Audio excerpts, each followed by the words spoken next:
Hi everybody, Kelly Ray Kirkpatrick here, sitting at Parkside Park in beautiful Oak Savannah. Some evergreens right here in the heart of little Latinx community. We've got Longfellow School across the street and McQuillan Field and the old armory. Got one person here that would like to ask some questions, and had another visitor that stopped by. Got pretty busy here at the very beginning, and now I'm just kind of sitting here. So Milena, Yes. what would you like to ask me? Okay, I would like to know what is your role as a city, what will be your role as a city council? City council members for the city work for their constituents in their particular ward. And you don't want to be on camera, right? No, okay. Yep. So Milena is here. I'm going to flip the camera. So Milena asked me what is the role of a city council person, and what would a city council person be doing? So my answer to that is that the city council works with the residents, their particular residents, their constituents of their particular ward, to address issues, to make sure that the public's needs are met, make sure that they're informed. City council people vote on changes that sometimes the residents are upset about, but hopefully that the person that you voted for is going to be voting for the residents. The city council person is your advocate for your ward. And as you know, this ward, Ward 4, is the most diverse and complex ward across the city. It has downtown Rochester in it, including the Mayo Clinic, the hotels, numerous churches, a lot of downtown businesses and restaurants. And then it comes down Marion Road here, where we've got a lot of different cultures mixed together. We've got really low incomes, we've got high poverty levels down here, and then we go further south down Marion Road to where we've got larger acreage, where there's small businesses owned and that kind of thing, a more kind of a suburban rural setting. So this ward comprises just about everything. Yeah. And how people can reach you as a city council? All city council people can be reached by their email, usually. Some city council people, city council members return calls more quickly than other city council members. So email, phone, you can watch the city council meetings live stream. You go onto the rochestermn.gov website, and every Monday there's a meeting, a study session, or a voting session. The study session is when everyone gets together to review the documents, review changes, listen to different positions that are being stated, and then the following week there's a vote. So each city council person represents their particular ward, and they each have kind of a different way of responding to people. For me, everyone has my phone number, everyone has my address, they've got my website, they've got my email. I want to be very accessible. I want people to be able to call me.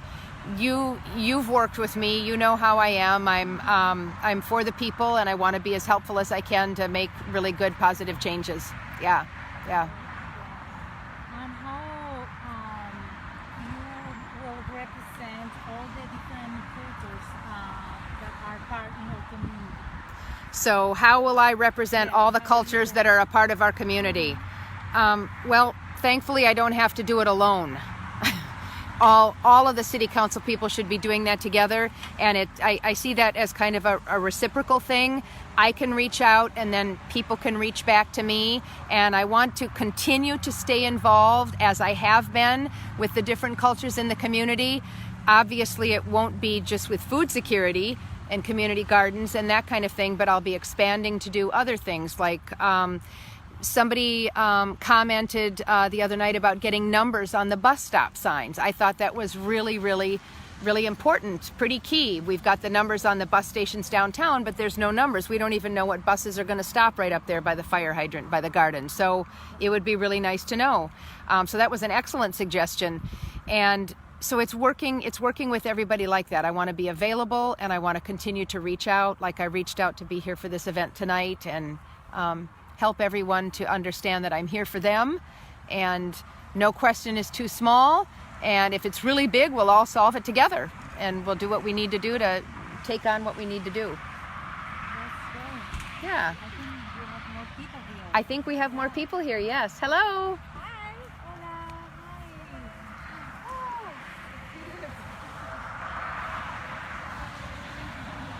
Hola. Hi. Hola.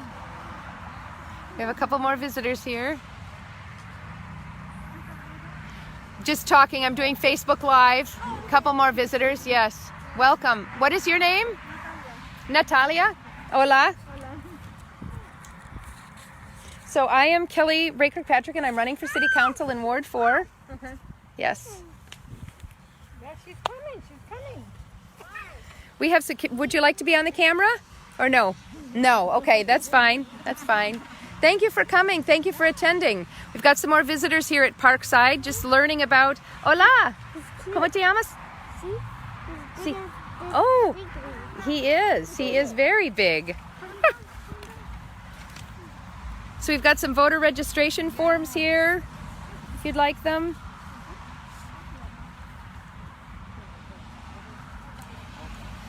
So does anybody have any questions on the camera or online here?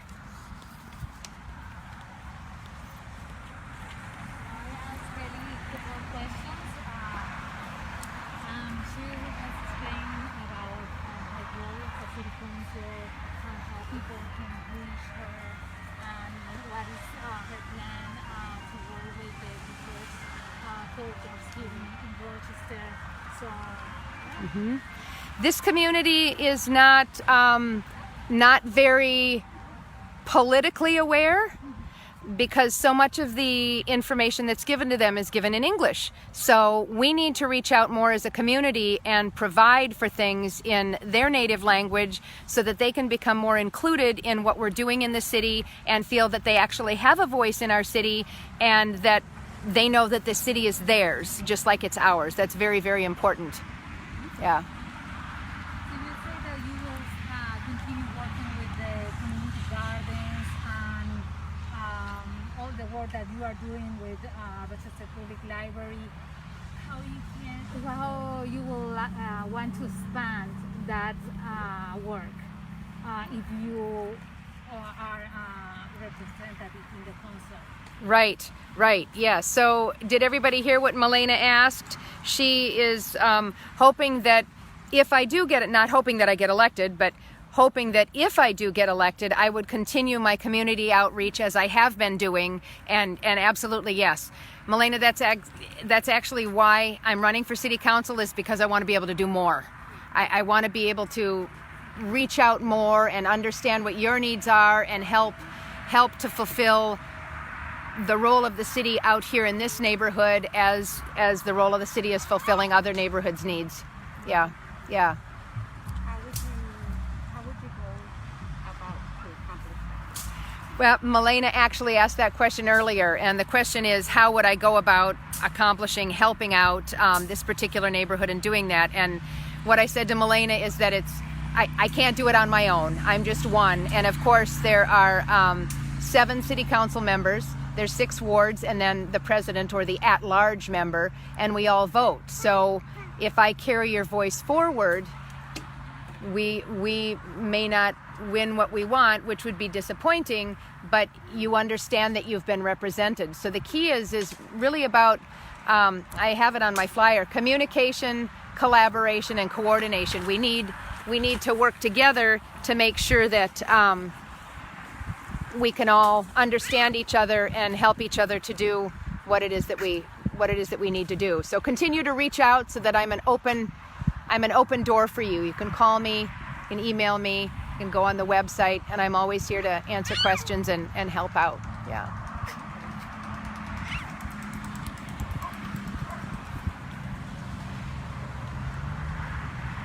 Does anybody have any questions online if you're watching?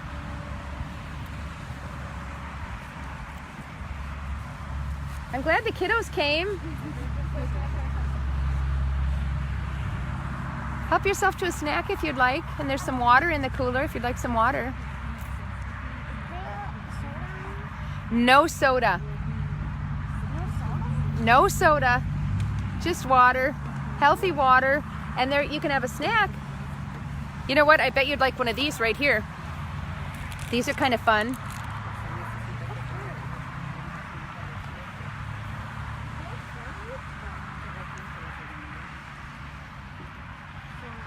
We have some diversity. So, how would you go about, or what do you think about bringing that diversity and inclusion and equity into the city council? I think for them to reflect what the community. It should absolutely be there. So running in your ward right now, there are 4 candidates. There's me.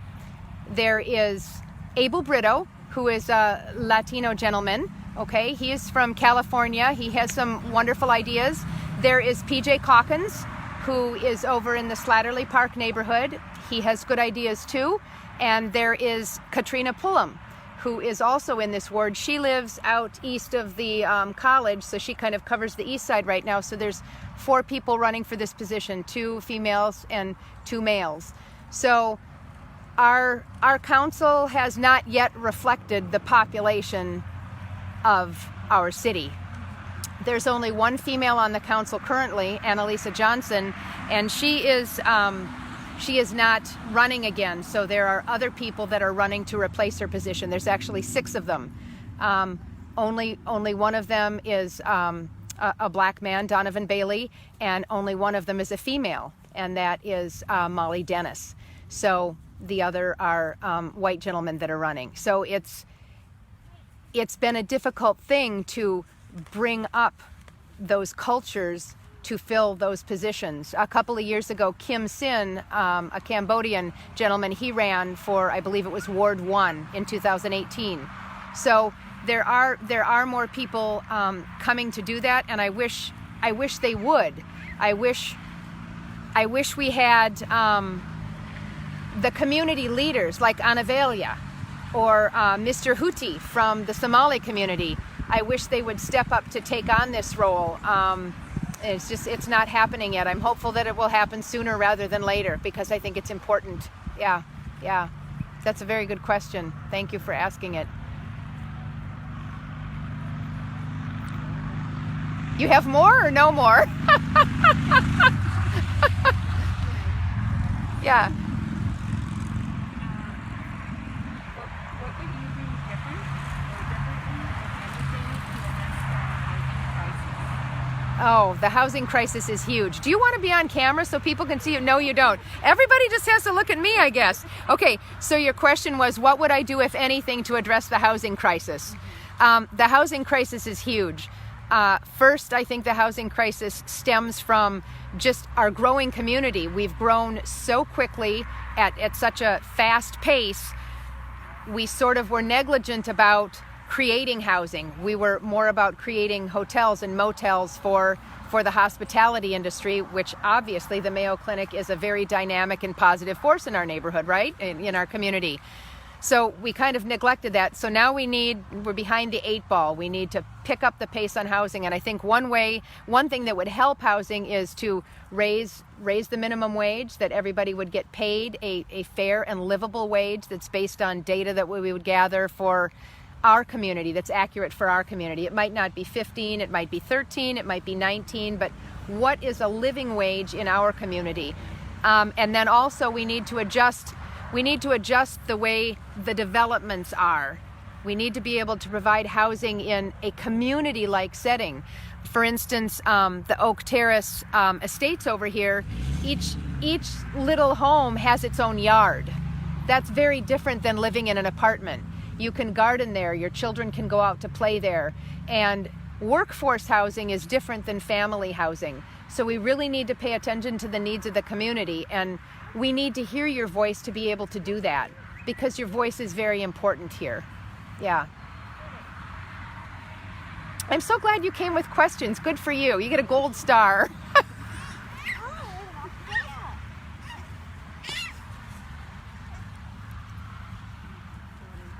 I want them all. Throw them all at me.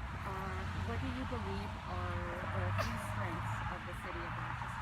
Oh, that's an awesome question. I haven't heard that from anybody yet at all. What do I think are the three strengths for the city of Rochester? Obviously, healthcare. Our medical, our med tech, our healthcare services are outstanding. We are a leader not only in the state, but nationally, and I would venture to say globally as well. We are so incredibly fortunate to have that force here in our community. One of our second strengths, I think, is our cultural diversity. We actually mimic, on the southeast side especially, we mimic the cultural diversity that you find up in the cities, and I think that's pretty awesome. I don't like the fact that it's pushed off to the side and it's not highlighted so much. I want it to be more inclusive, more incorporated.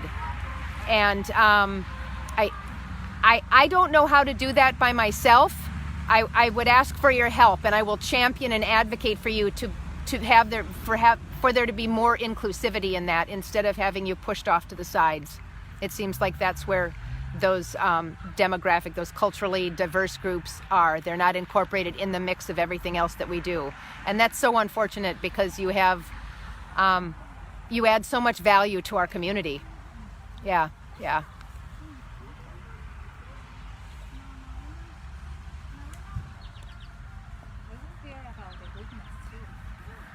will hear about the weakness too. You know, and I realize I only told you two things. So it's the healthcare, medical, and then it's the cultural diversity. The third piece, it's going to be no shocker to everybody out there. I think it's the incredible geology that we're sitting on, our incredible soils, our trees, our rocks. We have just really beautiful nature around here. We have some of the best agricultural soils around here. I think we could really ramp up our resiliency and our sustainability and just kind of create this really sustainable community if we could do more things with our natural environment. Yeah. The weaknesses? We have significant racial disparity in this town, especially in our schools. That is a weakness. So they've just asked me, what do I think the three weaknesses of our city are? And I would say it would be that racial diversity that I was just talking about, being pushed off into the side. It's not something, we're not including everyone, and there's the disparity in the schools, which needs to stop. Even though we have a Latinx superintendent, Mr. Munoz, we're consistently seeing these problems continue. So I think we need to really look at that data of the racial disparity. The weather is not fun in the wintertime, and the last couple weeks when we had our central air on so much, we have real extremes of weather. It makes it difficult and expensive expensive to live here, because we have to have all the equipment for the winter. We have to have the central air in the summer. It's pretty miserable to live without an air conditioner a couple of weeks every year. So let's see, what is the third weakness of our community? Well, the housing we talked about. I guess it would be the housing. Yeah, but I wouldn't consider that a weakness. That's happening. It's happening consistently across many growing cities. Housing is an issue in many, many places. So I'm not going to hang that one on Rochester specifically, but it is a negative part to our city. Yeah. We've got another question. Would you say with the heating and stuff, are you seeing any plans for like renewable resources? Oh, yeah. Are you familiar with the renewable energy plan that we have, the clean energy plan? Some part of it I wasn't. Right. Yeah. But I was looking at some of it and just kind of thinking, where is that leading to? How far or how much longer is it going to be to reject it? Yeah, we're actually moving faster than projected. I actually posted something on my Facebook page, the Kelly for Council. You can go on, and it's a free little short film that you can watch for, I think it's 10 or 15 minutes, and it's on the state of Minnesota.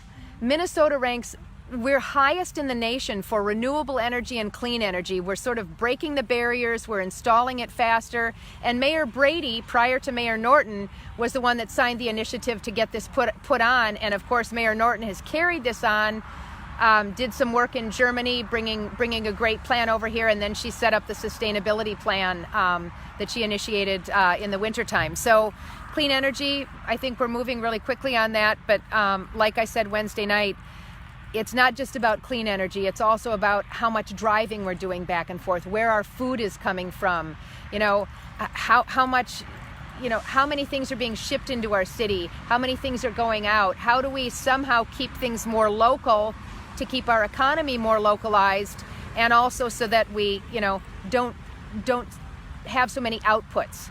Yeah.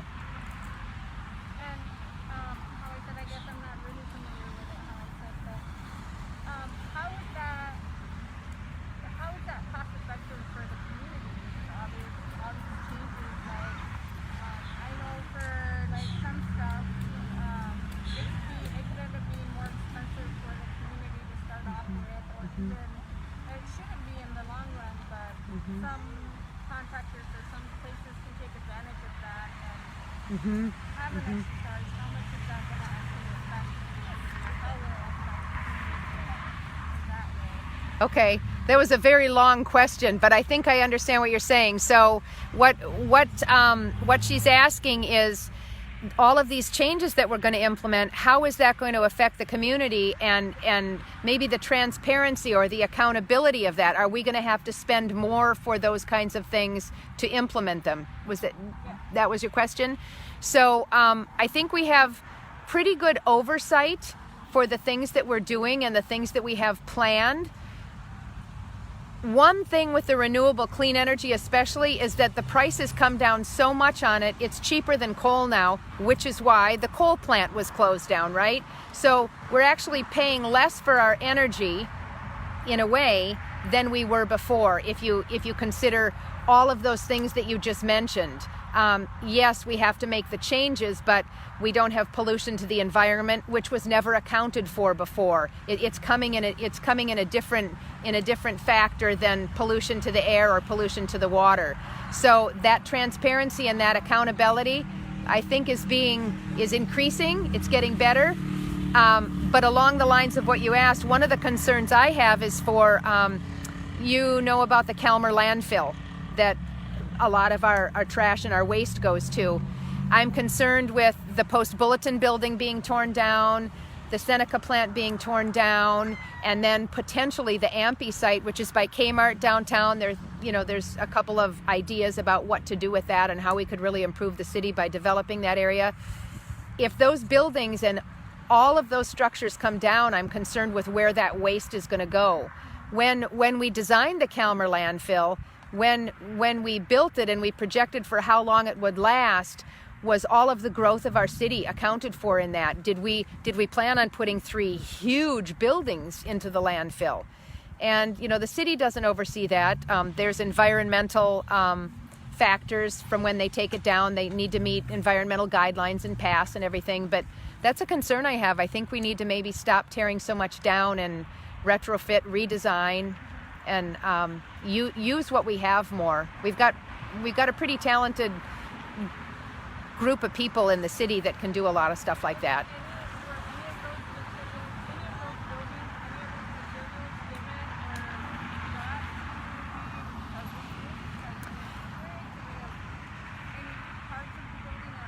Yeah, that's a good question. So she's asked if any of those buildings have been reused or parts of them.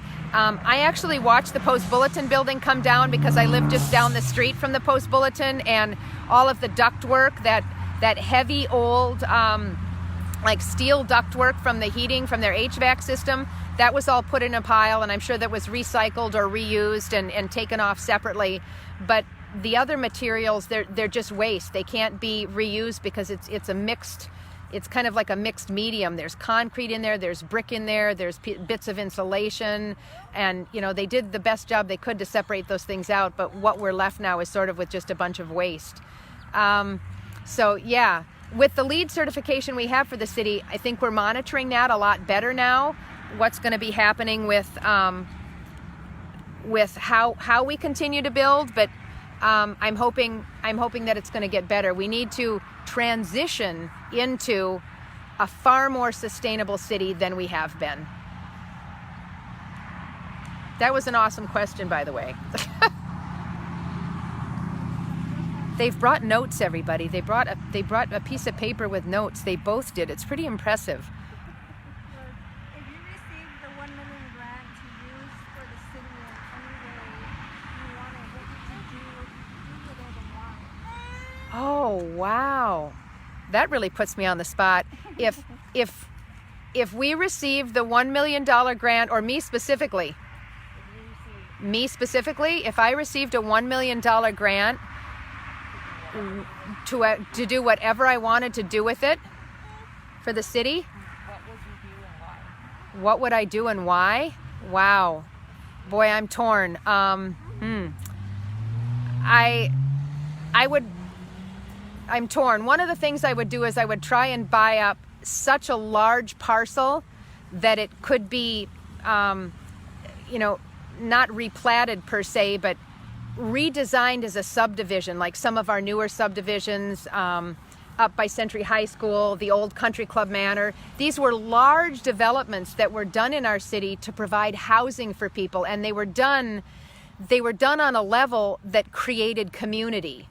And because parcels of land are being bought up in small hunks by developers, there's no cohesive plan to develop neighborhoods and communities anymore.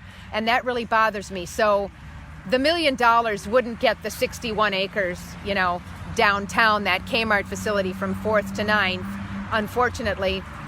Or the other thing I would do is I would somehow figure out a way to implement agricultural zoning in perpetuity for those row crop areas we have in the city that are actually within the city limits, and we would never be able to build on them. So much of our ag land has been taken up for housing, and I would start growing more of our local food. We need more farmers on the land, not just rurally, but also in the city.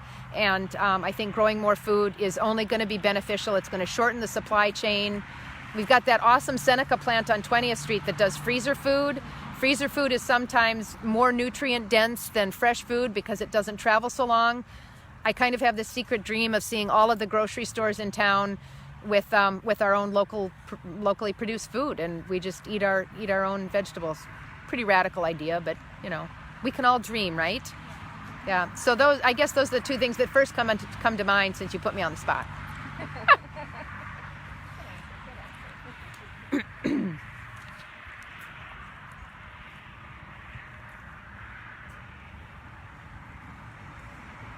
This is a lovely evening out. Thank you for joining me. This is great.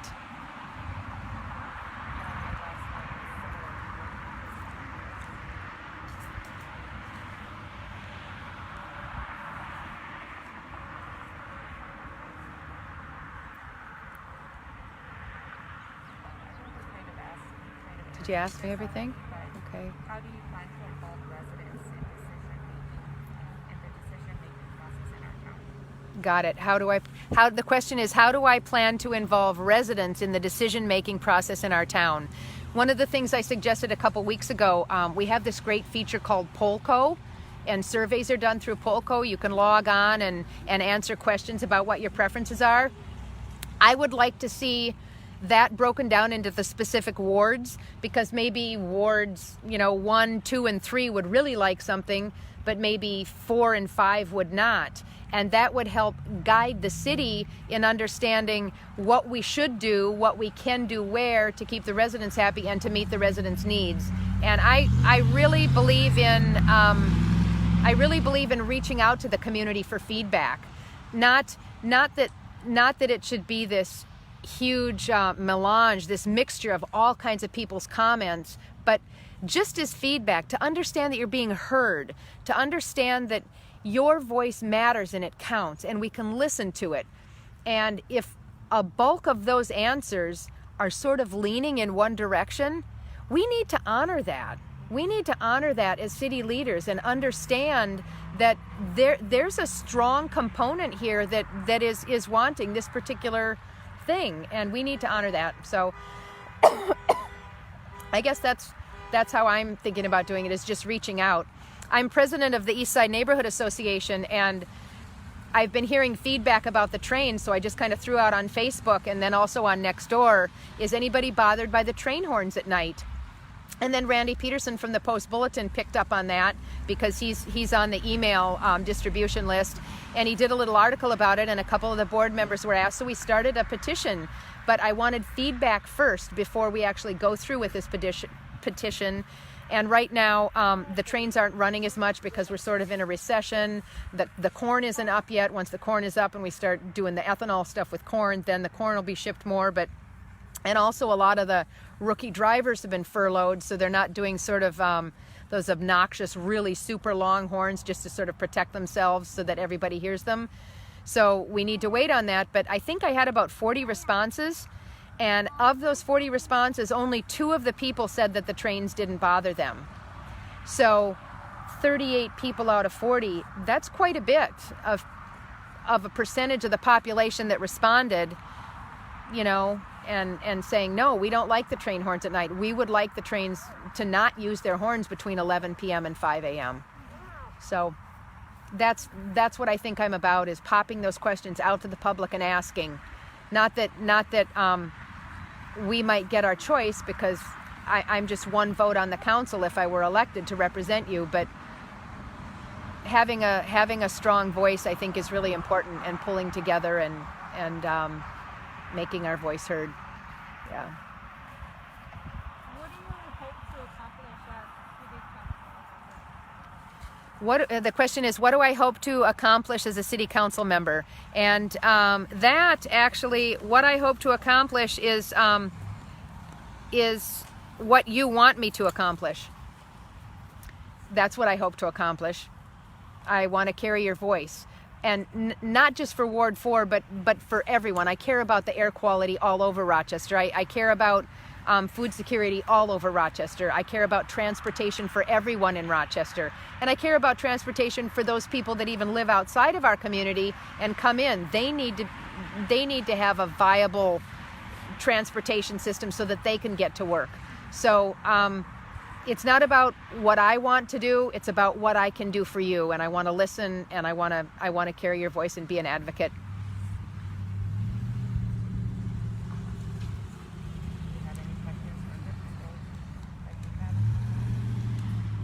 A little bit louder, please. I didn't hear that. Oh, no, I don't have any questions from anybody. Everybody's just sitting there patiently, just watching, which is very nice. Hello, everyone. Thank you for joining me online here, as well as these people here in person.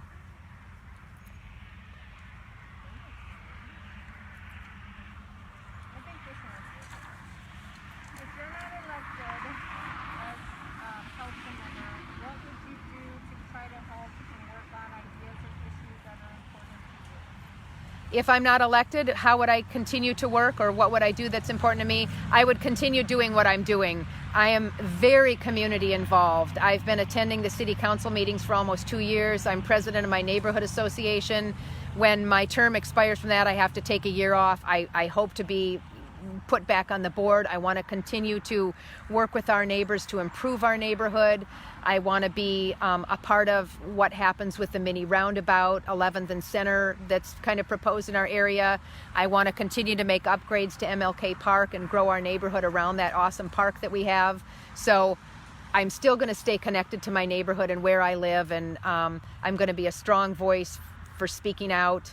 I feel that I can't do that so much right now because I don't want to appear as though, you know, I'm grandstanding or something and going to city council all the time or speaking up. But I spoke up in March on behalf of Slatterly Park and the Kmart lot downtown for water reasons, and then also air pollution reasons.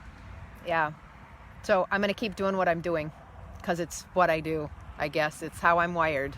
I'm a servant leader. I've finally figured that out. You've accepted it. Yes, yeah, that's such a great way to put it. I have accepted it. I have accepted it, and it feels so awesome. I'm so happy doing what I'm doing. I absolutely love it. Yeah. Are you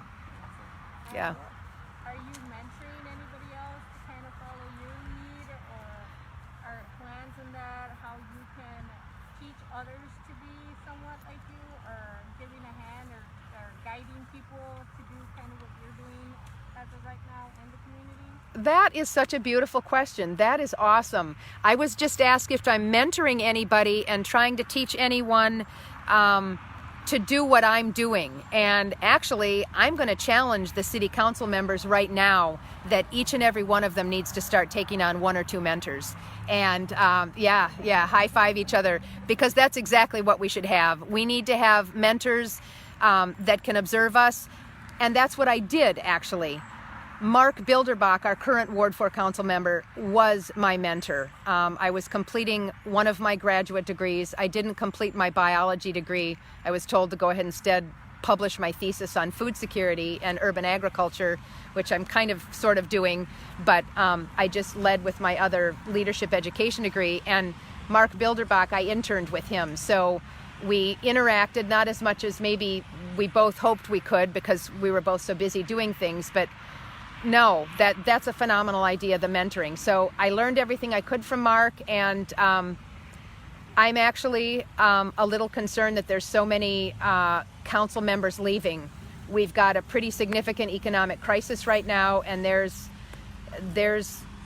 Randy Staver's leaving, Mark Bilderbach's leaving. They've been there a long time. They know what they're doing. The learning curve for any of us coming onto the city council is very high.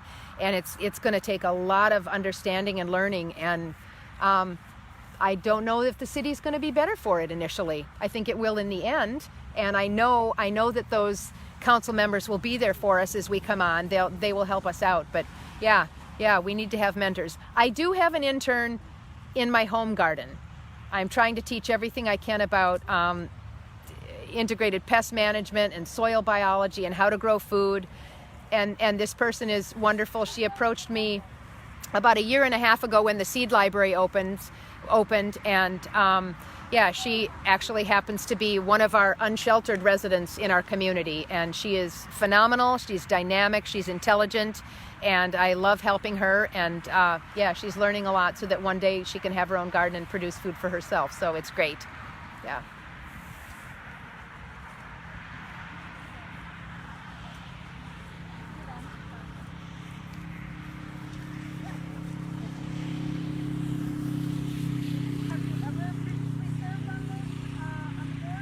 Have I ever served on city council before? No, I haven't.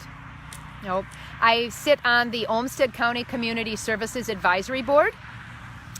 I am on one of the working groups for the University of Minnesota Southeast Region Regional Sustainable Development Partnerships.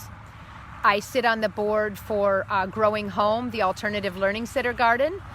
And let's see, what else do I do? I'm on the leadership committee for Transition Rochester, which is a group that is kind of helping the community to transition. We talk about transitioning to clean energy, becoming a more localized economy so that we can kind of come out of this pandemic in a healthy way. What else do I do? I helped co-author the Lanesboro concept plan when Lanesboro reached out several years ago to kind of understand what they could do for their community to better it, and they pulled in outside consultants. I was one of them to help them do that, and I'm kind of against that situation. I saw how that went, and the residents weren't happy with something like that. They had a strong enough voice on their own to be able to kind of guide their own community if they were given the chance, I think. Yeah. President of the East Side Neighborhood Association. Yeah. And if you were elected, you still continue on those boards? Yeah, I believe the bylaws say that I can continue as the president. My term isn't up for another year, I believe. Depending upon, I think that's a question I'd need to ask my board, because if they felt I couldn't be adequate at what I was doing, I would certainly, we'd have an election to put somebody else in place. But I have to take a year off when I'm done anyway. All of us do. That's the way our bylaws are set up. I think this is a full-time job, especially with the way the city's growing and the needs that we're going to have coming out of COVID. And a mentor would be awesome, or a mentee would be awesome to help and that kind of thing. But so it's definitely a full-time job. I know Mark Bilderbach is probably one of the busiest and fiercest advocates for his ward. He works 50 plus hours a week. He has put in everything, and big shoes to fill when he leaves, and I'm hoping that I can do that. I want to earn that because I believe that's the way it should be done. But also, other wards are a lot less complex than this one, a lot less diverse. So this ward needs a pretty hard-working council person. It's a good thing I'm a high-energy gal. Sure seems like it with everything you're on. I am. I keep wondering when I'm going to get tired, but this goes back to that passion, right? Yeah. I finally accepted the fact that who I am is like, whoo, get out of my way. Yeah, let's make it happen. Yeah. Yep.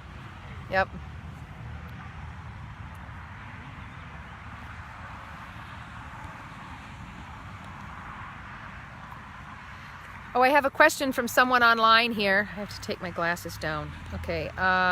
Okay, this question is, can you post Polco information on your website? You know, that's a great question. I don't know. The Polco information is on the city website, and I have pulled information from that for my neighborhood association when presenting or writing letters to the council, but I don't know if I can post it on my website. I'm sure I could post the Polco information. I'm going to check that out. Thank you for your question, online person. Good job. Yeah. Okay.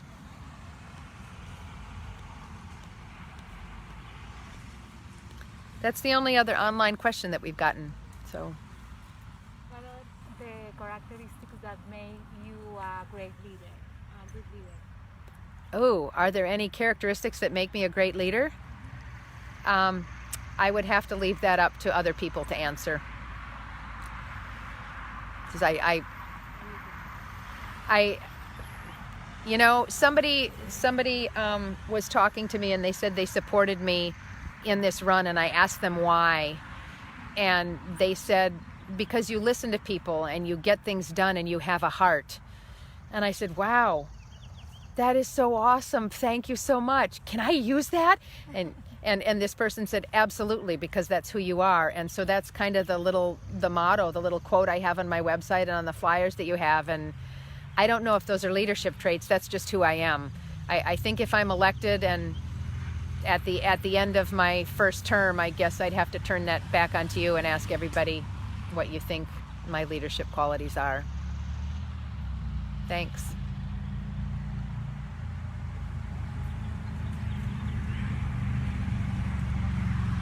You have awfully cute boys. They are busy. Can I put them on camera to say hi? Do you mind? These are two of the cuties that have joined us tonight. Hello. Hola. Do you want to say hello on camera? Nope, he is busy. Oh, look at what he's doing. You're doing some you're doing some creative work there. Nice. So, hey, do you know that this park is part of the pesticide-free park program? I did. Yeah, isn't that awesome? How do you feel as a mom bringing your kids here knowing that? Does it change? You're gonna put me on the spot because I wasn't aware this was part. No. You're right, I'm putting you on the spot, but I do have to say the sign is right behind you there, Parkside Park. Yeah, it is. And, you know, don't confuse though. Consideration of what a park, ideal park. Yeah. I do like that it is pesticide free. I can tell the difference in the air quality. I don't bring my children out too much because it's not very safe here. Well, this one at least.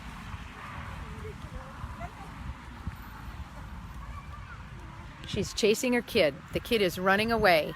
And what she's saying is that this park is not terribly safe for kids to run. We've got a really busy Marion Road out there. And then we've got the totally awesome El Gallo too, where I get tamales quite a bit. And there's traffic going on this road here. So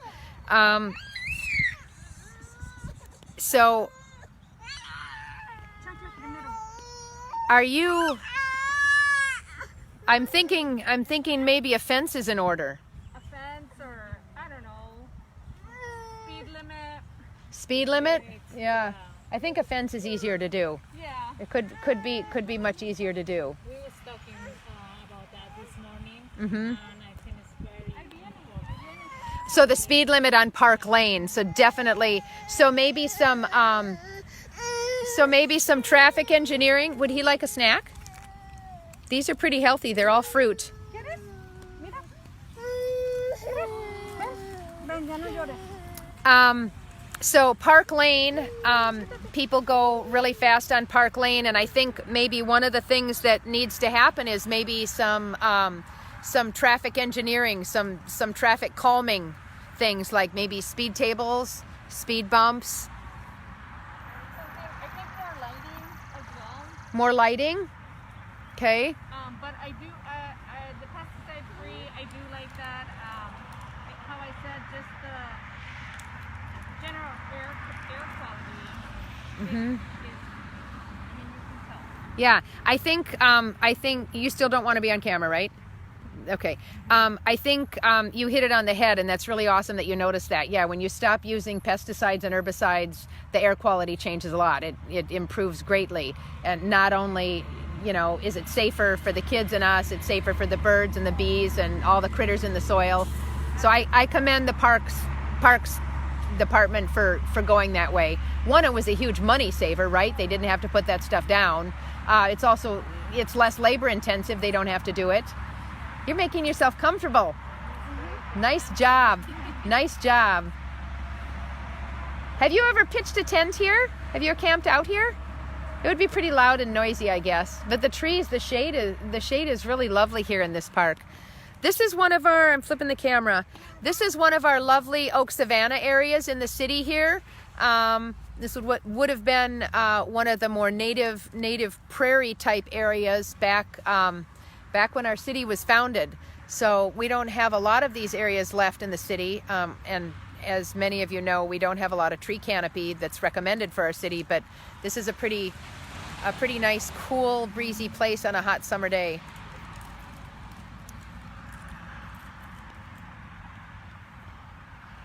What time do we have?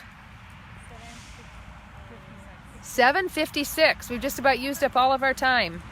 So I'm going to be doing this again on Monday evening. Let's see, what park am I at on Monday? I think I'm at my own park Monday evening, MLK Park. So everybody can come out from 7 to 8 for MLK Park. You're welcome. Con permiso, is that it? Yes? No. Oops. Oh, de nada. Sí. Gracias, yeah. Yeah, gracias de nada, yes. So MLK Park on Monday night. We'll be there, meet the candidate, hoping to see some people there. And hopefully we won't be rained out, but we're going to be in the shelter.